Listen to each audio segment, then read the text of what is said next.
Do you remember 1965, a year when music felt young, brave, and endlessly new? A year when garage bands recorded in basements, soul singers trembled with First Love, and British voices crossed the ocean to conquer American radios. Well, I woke up this morning, you were on my mind. Yet many of these artists would shine only once before disappearing forever. But their songs never truly left us. Today we rewind the clock to rediscover the 10 one-hit wonders of 1965 that burned bright, vanished fast, and somehow remain unforgettable. Let's begin. Number 1, Dear Liar, The Castaways.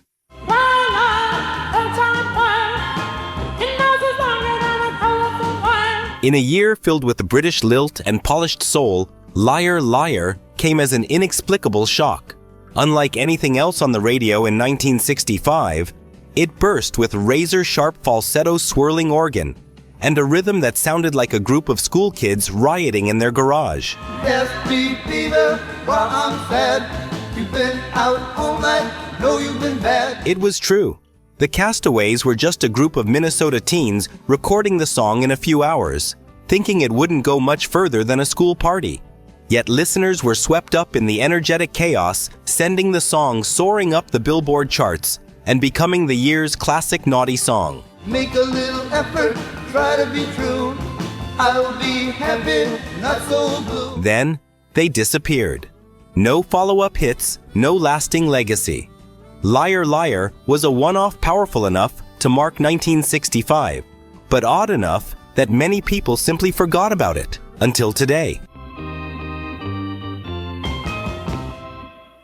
Number 2, The Birds and the Bees, Jewel Akins. Let me tell you about the birds and the bees and the flowers and the trees. At a time when America was beginning to open up to teenage romance, Jewel Akins took to the stage with a song that was both light and metaphorical. The Birds and the Bees used the imagery of birds and bees to talk about first love, innocent, pure, but charming in a 1965 way.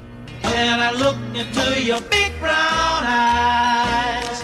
The cheerful melody, warm vocals, and simple message made the song quickly take over the radio, becoming the spring song of a generation of young people. It's so very plain to see. But what made this song a one-hit wonder was its too sweet nature. Jewel Akins couldn't find another style strong enough to follow, and the teen pop market changed too quickly. When the trend shifted to stronger rock, he was left behind.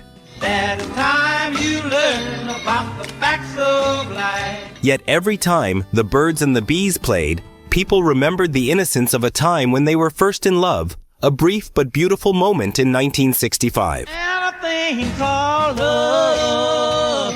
Yeah! Number 3, Keep on Dancing, The Gentrys. If there was one song that epitomized the energy of 1965, it was Keep on Dancing. It was an accidental creation. A group of Memphis high school students wanted to make a fun song to play at local parties. Shake it, baby.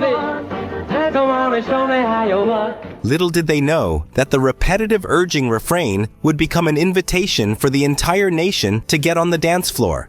MGM Records saw the potential and took it nationwide. In short order, Keep on Dancing climbed the Billboard charts, becoming one of the most iconic dance rock songs of the mid-1960s.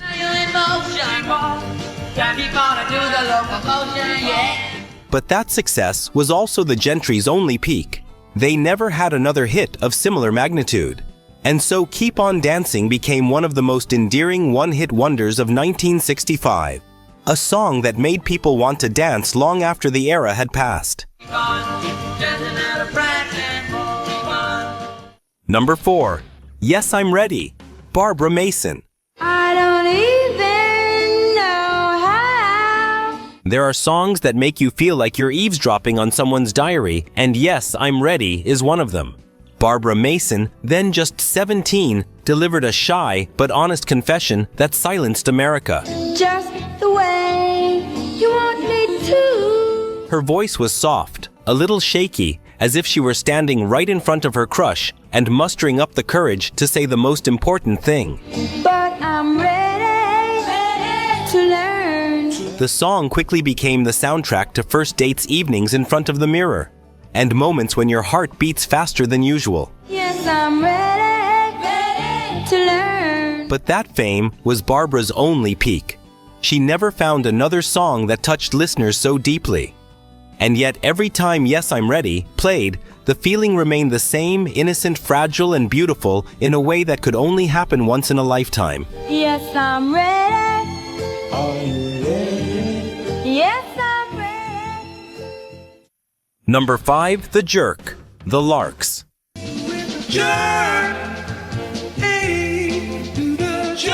Ima.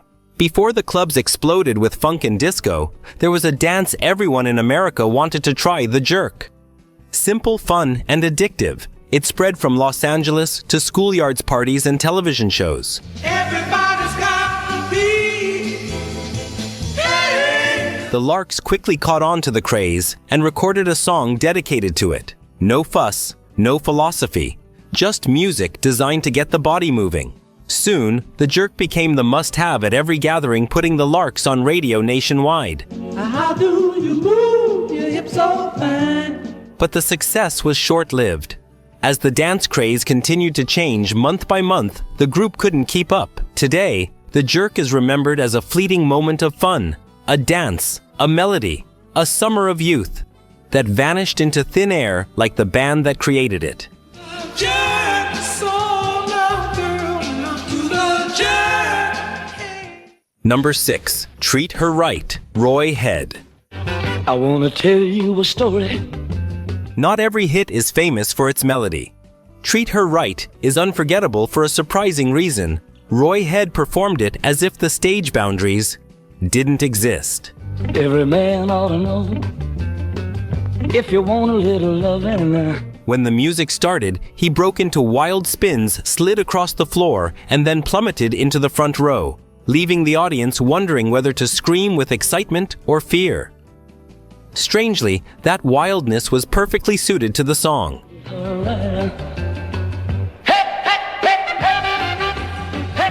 The fast drum beat, sharp horns, and soul rock vibe made Treat Her Right a smash.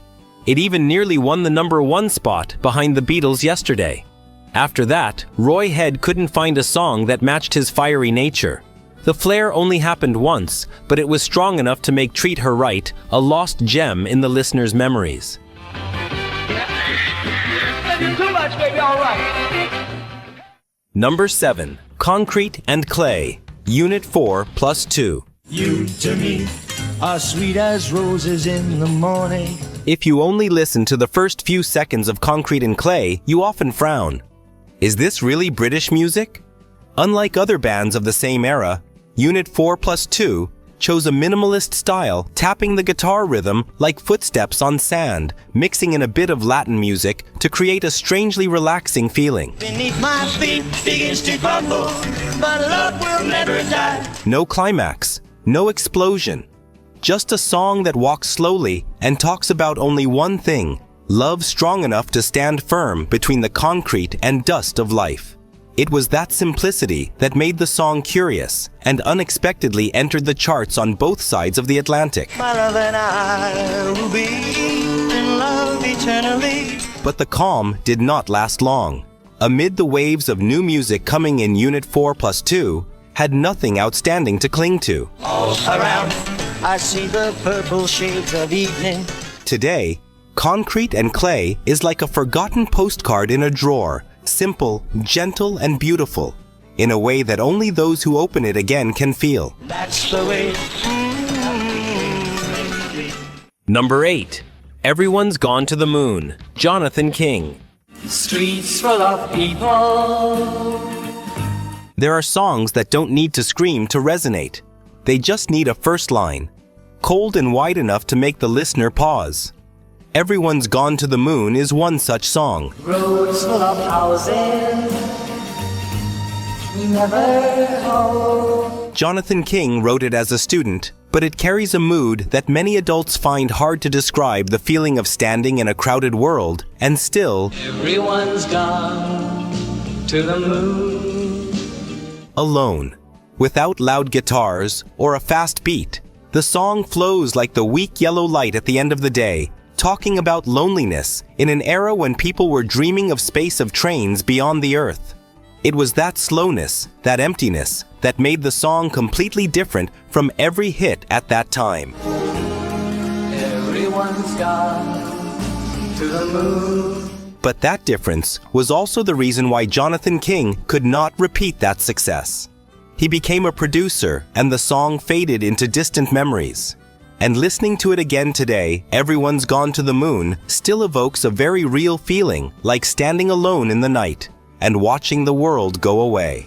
Everyone's gone to the moon. Number 9 lies. The Knickerbockers. Lies, lies. Every now and then, a song comes along and misunderstands the country. Lies was the clearest example. When it hit the radio, thousands of DJs and listeners were convinced it was a lost Beatles recording. Cheers, cheers. I shed a million tears for you. The vocals sounded like Lennon. The rhythm was like early Beatlemania. Even the arrangements had a British feel, but it was actually the work of a group from New Jersey. The confusion quickly propelled Lies up the charts and created a huge curiosity. Who are they to sound so much like the Beatles? Someday I'm gonna be happy. But it was precisely that similarity that kept the Knickerbockers from finding their own path. Every subsequent song was compared to the Liverpool legend, and they couldn't win. Today, Lies is one of the most interesting one-hit wonders, not just for its catchy melody, but for the strange moment when an unknown band made the country think they were listening to the Beatles. Lies, lies. They're breaking my heart. Number 10. Cast Your Fate to the Wind. Sounds orchestral.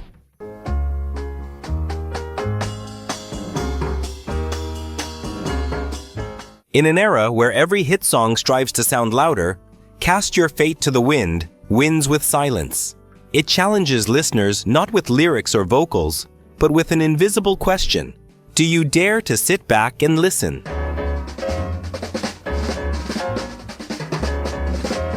Sounds Orchestral transforms Vince Guaraldi's jazz version into a soft, clear melody, like the sound of waves gently lapping on the shore.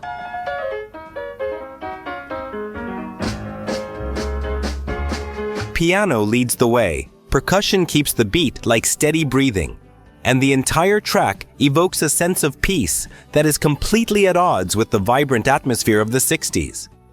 It is this bold difference that helps the song unexpectedly break into the top 10, becoming a rare instrumental that reaches a mass audience. However, without an artist's image, without a singer to attach his face to Sounds Orchestral, quickly slipped from the public eye. What remains is a subtle musical moment, the kind you can't name, but recognize the moment you first hear the melody.